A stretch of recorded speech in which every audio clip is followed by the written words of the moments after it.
about calories all the time and we talk about calorie expenditure, but where in the world do these calories go?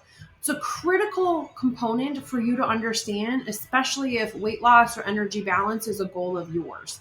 So I'm going to give it to you straight. 1 calorie is just a fancy word for energy. It's our body's source of energy. And about 70% of all the energy we burn is just to keep you alive. We call this basal metabolic rate or resting energy expenditure or resting metabolic rate. And if we look here at this graph, it's this green part. It's about 70% of everything we burn. It's based on your age, your sex, your body mass, your current weight, lean body mass, and we can't have a ton of influence over that. Okay. This is why we cannot exercise our way out of a bad diet. The next place where energy goes is what we call activities of daily living. Okay. That is, I'm going to bop around. I'm going to go do chores. I'm going to work in my garden. I'm going to clean my house. I'm going to go to the grocery store. I'm going to park further away. I'm going to take the stairs. That is the second biggest area that we can have an influence over how many calories or how much energy our body uses in a day. It's our activities of daily living. And that's something that maybe your Apple Watch catches or your Oura Ring or a Fitbit. Next, about 5% of all of our energy burn in a day would be if you go to the gym.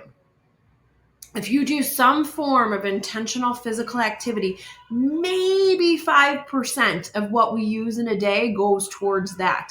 We have this great way of way overestimating how many calories we burn and through movement when really it's quite small. You know, we're talking about 20% of everything we burn in a day, we can have an influence over with our movement. So it's very, very small.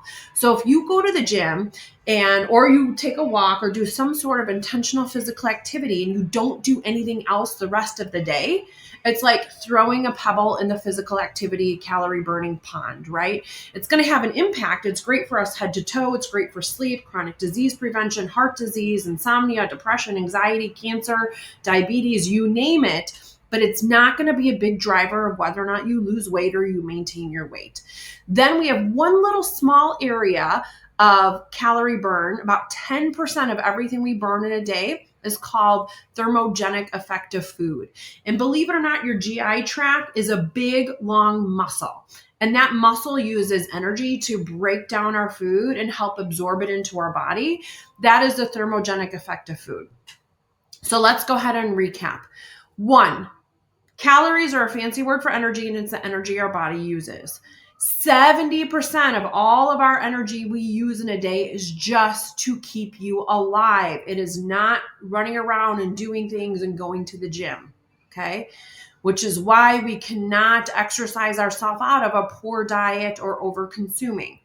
The next biggest variable that you can have an influence over is activities of daily living, the bopping around, the shifting, the fidgeting, the standing desk, the walking thing underneath my desk, taking the stairs.